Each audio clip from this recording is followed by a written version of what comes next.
My name is Evan. I'm 28 years old. After my divorce, I moved to a small town named Chatham in Alabama. Apart from my parents' house, I didn't really have anywhere else to go, so I came to live in my grandfather's old house. He passed away a few years ago and left the place to us. It's about 10 minutes outside town, sitting on 10 acres surrounded by woods. It's real quiet out there. I thought I'd enjoy that. The house is old, wood floors that creak, doors that stick, the kind of place that always feels a little cold no matter how high the thermostat is. But it was free, and I didn't have a better option. The first few nights were normal. I unpacked and cleaned. I spent the evening sitting on the porch with a beer. It was peaceful. No traffic, just the wind through the trees and the occasional owl. But then the noises started. The first time I heard it was on the 7th night. I had just gotten into bed around midnight. I was almost asleep when I heard whistling outside.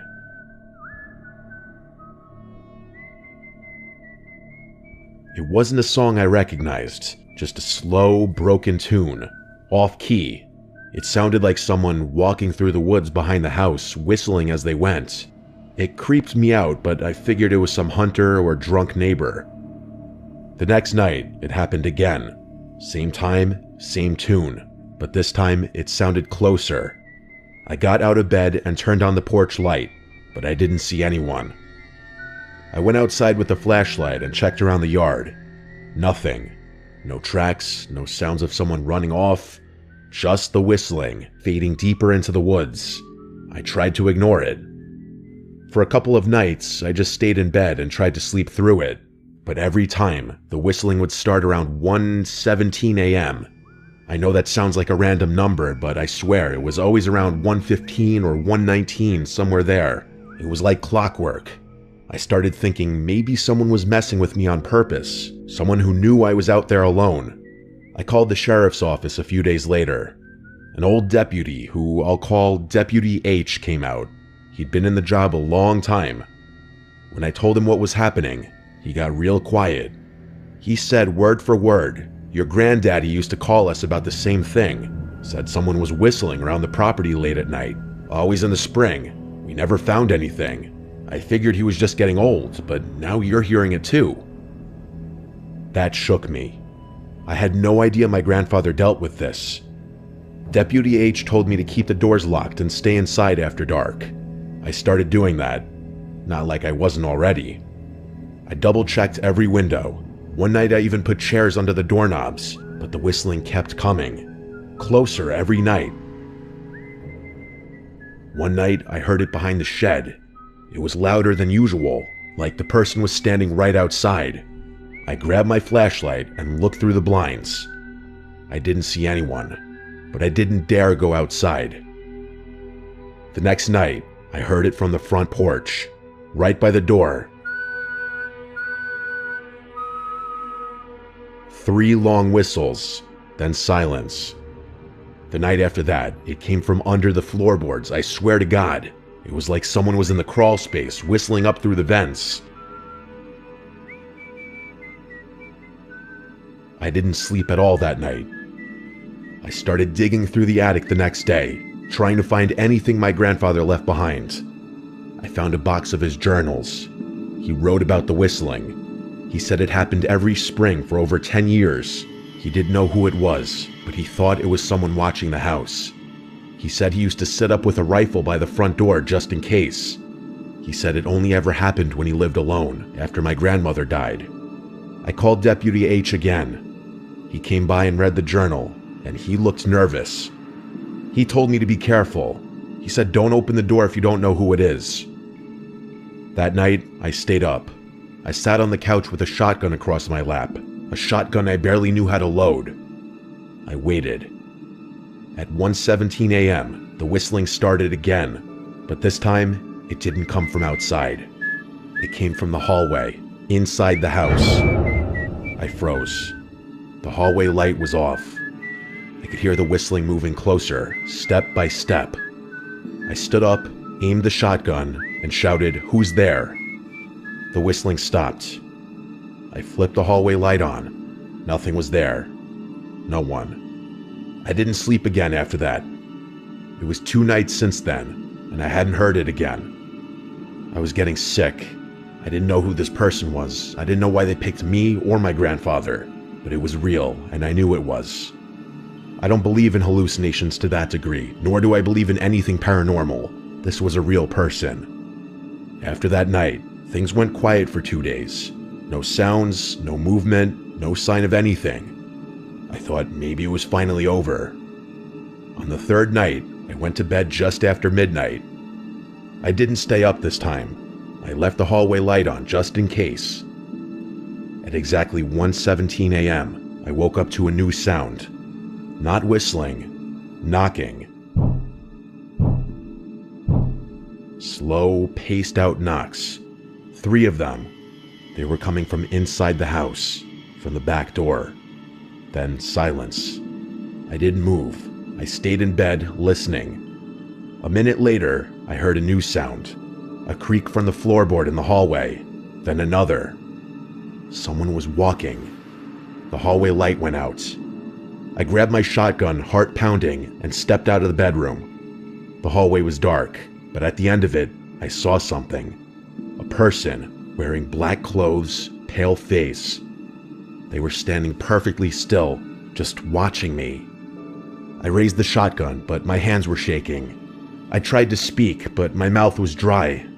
I raised the shotgun, but my hands were shaking. I screamed, "Don't move," with my shaky voice. I saw in the dark the person slowly start lifting their leg and turning as if they were about to run. I screamed, "Stop," and at that moment they darted out of the hallway, out of my line of sight. I heard their surprisingly heavy footsteps stomping out the front door into the dark. I ran outside and fired a shot, not into the air, but straight ahead into the darkness, low-key hoping I'd hit him in the dark. I screamed, "Don't come back." The shot hurt my ears, ricocheting off the walls of the house and the deck. I locked up the house, got to my truck, and drove into town. I slept in my truck that night. The next morning, Deputy H drove out there, and the front door to the house was unlocked again. That confirmed whoever that person was had a key to my grandfather's house. Nothing was broken or missing, but Deputy H recommended I change the locks, and he also off the record suggested I move out of that old place, because someone out in those woods hasn't taken kindly to either my grandfather or myself being in that house. I drove out to the local home improvement store and switched the locks that day, that same hour. After that, I left that house to go to my parents' house out of state for a while. I left it to my dad to eventually sell that house. Anything of sentimental value we took out, and the rest was just left in there or sold. My father, of course, left out the fact that there's some creep who's been stalking the house for apparently decades now. How they potentially got a key, who they were, why my grandfather never said anything, I don't know. It all disturbs me deeply. I personally think it was some disturbed creep living in a nearby house. I eventually moved to a more urban area.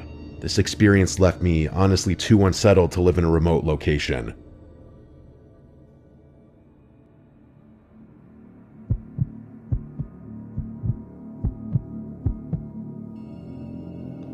I'm 16 and live in the city now, but I've spent the first 8 years of my life in the countryside.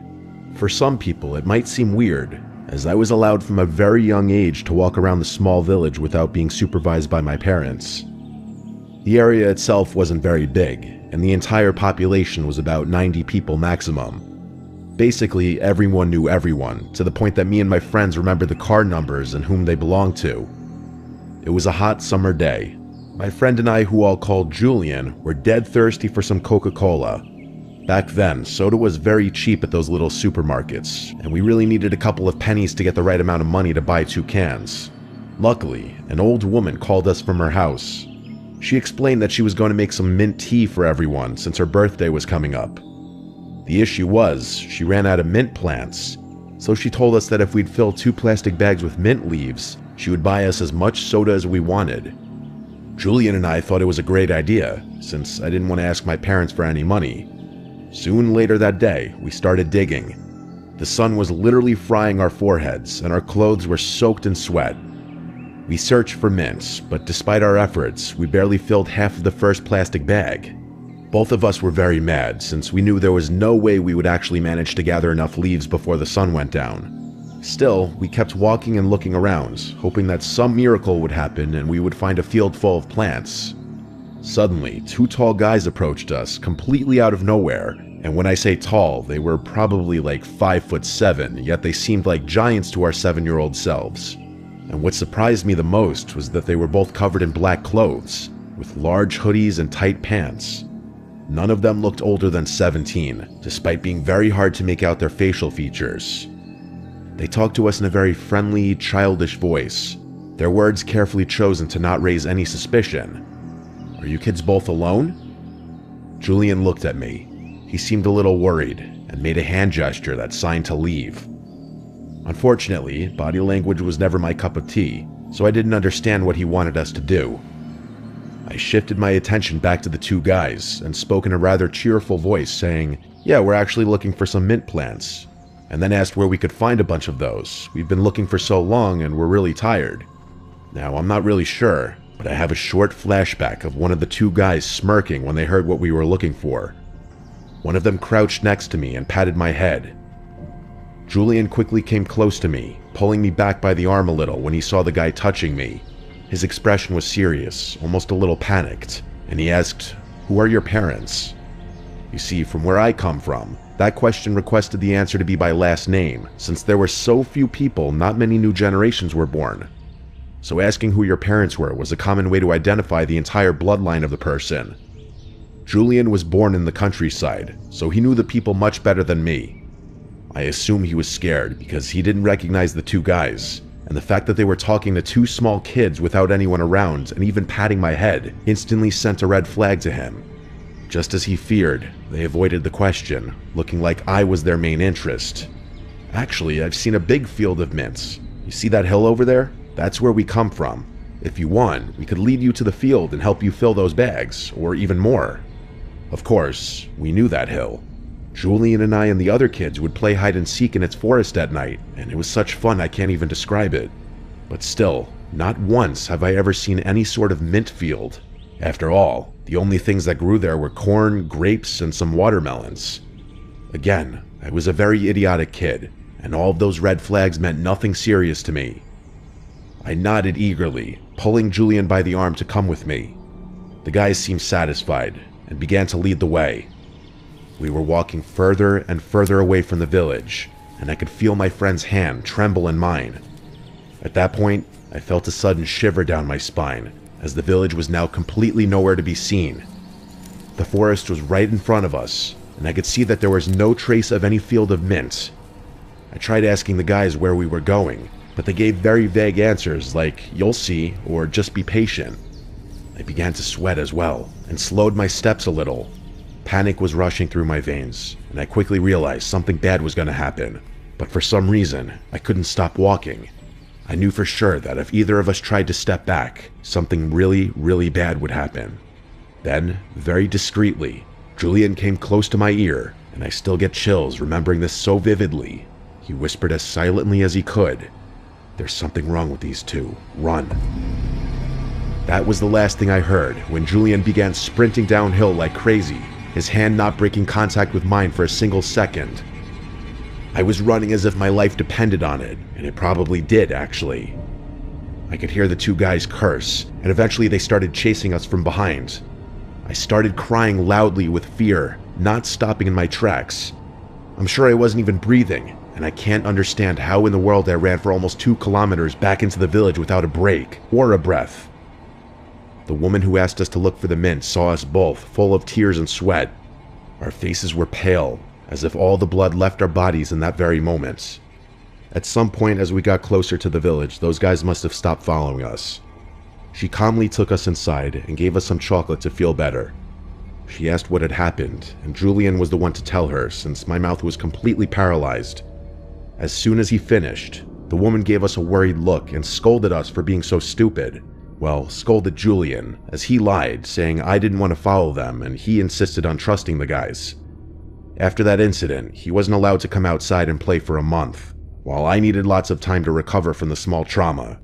I never found out who those guys were, or what they wanted from us. Looking back now, much older, I can likely guess, and that doesn't sit well with me.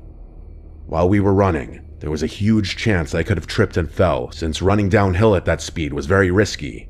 If it wasn't for Julian, who is now my boyfriend, I don't even want to imagine what those guys would have done to us.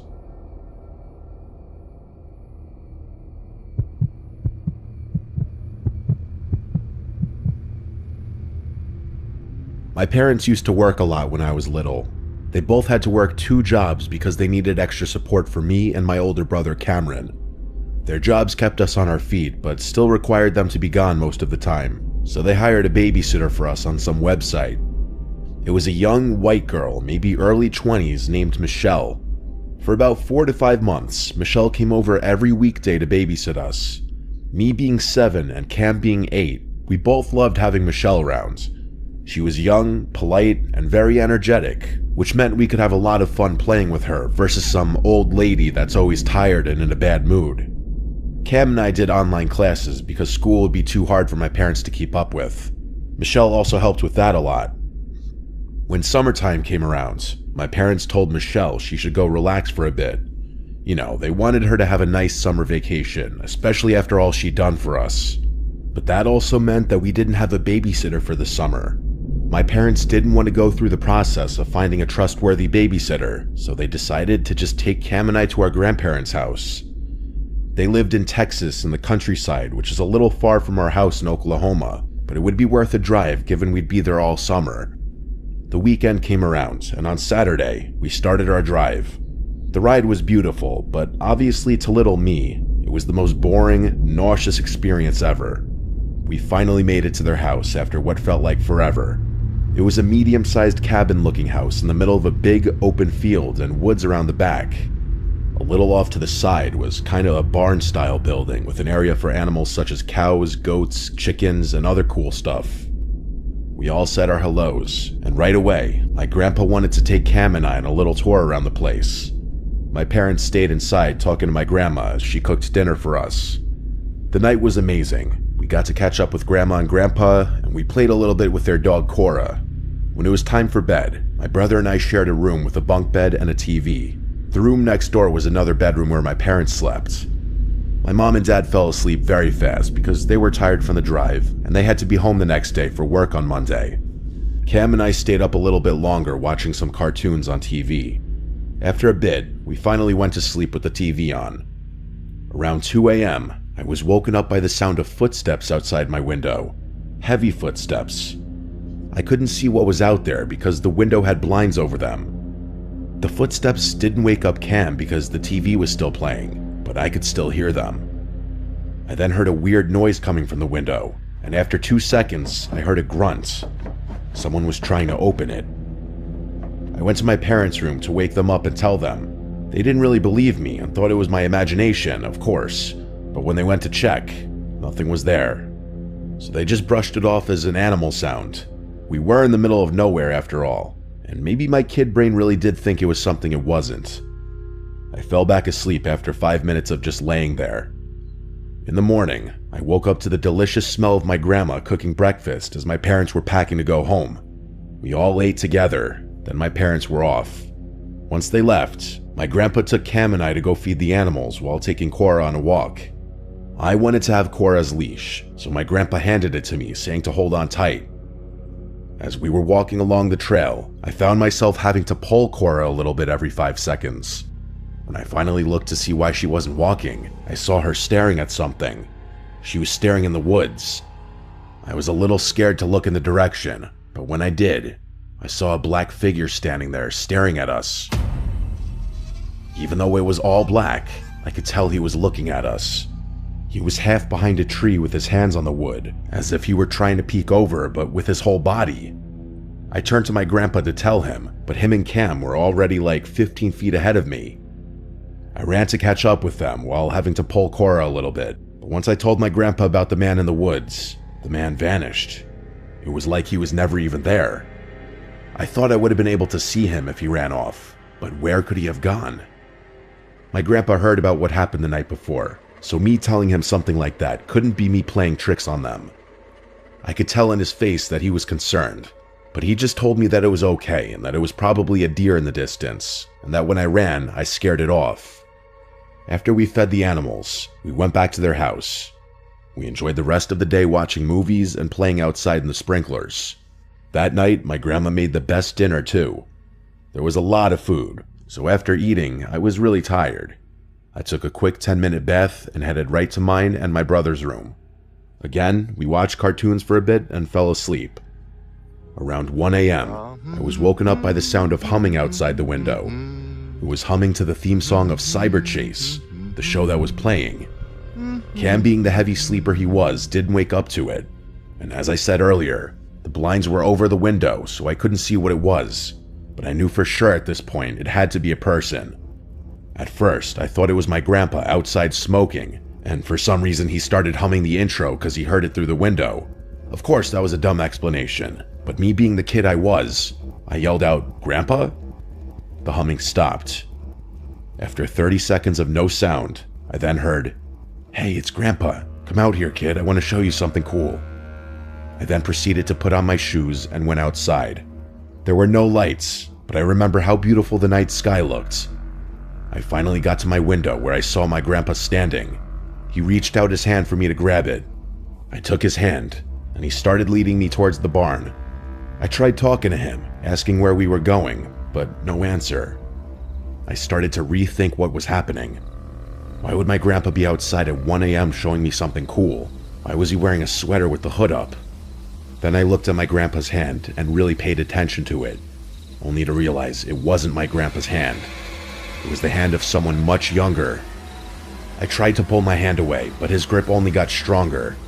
I didn't want to let him know I knew something was wrong, so I stayed quiet, even though my heart was pounding. Then I looked behind him and noticed a long handle sticking out of the back of his pants. That's when I really panicked inside. Suddenly, I heard my grandpa's voice calling from the house. I didn't say anything back, but the man turned his head toward the sound. In that moment of distraction, I yanked my hand free and started to back away. The man stood there for a second, then suddenly bolted toward the woods. I ran straight for the house, yelling for help. By the time I got inside, my grandpa was waiting for me with his arms wide open, and my grandma had the phone to her ear talking to the police. Not long after, the cops showed up and started searching the area. They found the man hiding in a ditch not far from the house. In that ditch was some stuff he'd taken from the barn, and most disturbingly of all, they said he had an axe tucked into the back of his pants. After further investigation, they found that the lock on my grandpa's shed had been broken off, leaving it open for anyone to get anything they pleased. In the shed were a lot of tools that could have caused more trouble. After a couple of days, my grandpa found out that that man turned out to be Michelle's ex-boyfriend, who I'll just call Dave. Dave admitted to have been stalking us and planned to take me that night. He figured it was easier to take a little girl, so he went after me. He said he wanted to take me because he knew Michelle cared about me a lot, and if he had threatened to hurt me, he could make Michelle do anything. Dave stated he mainly wanted to use me to get back with Michelle because he wanted to start over and live a happy life with her. He claimed he was never actually going to hurt me. After this whole incident, our parents picked Cam and I up a week later and started looking for better jobs so they could be home with us more often. They also let Michelle go, which is understandable. I'm so grateful that the police station wasn't that far from my grandparents' house. But most importantly, I'm thankful my grandpa had woken up that night to use the bathroom. Even after 20 years, it still gives me chills to think about what would have happened to me that night.